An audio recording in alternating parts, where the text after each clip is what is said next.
السلام علیکم ورحمۃ اللہ وبرکاتہ۔ آج کی ایک بہت ہی خوبصورت بات ہے۔ آئیے عہد کرتے ہیں کہ آپ اور میں دونوں اس پر عمل کریں گے اور اللہ پاک آپ کو اور مجھے ہم سب کو اس پر عمل کرنے کی توفیق عطا فرمائے، آمین۔ جب آپ کے دروازے پر کوئی مانگنے والا آ جائے، یعنی کوئی سائل آ جائے، تو اس کے جانے کے بعد رویا کرو، یعنی اللہ کا شکر ادا کرنے کے لیے آنسو بہایا کرو۔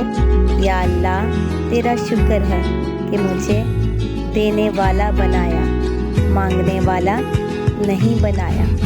ہمیں اس بات کا شکر ادا کرنا چاہیے کہ اللہ پاک نے ہمیں دینے والا بنایا اور مانگنے والا نہیں بنایا۔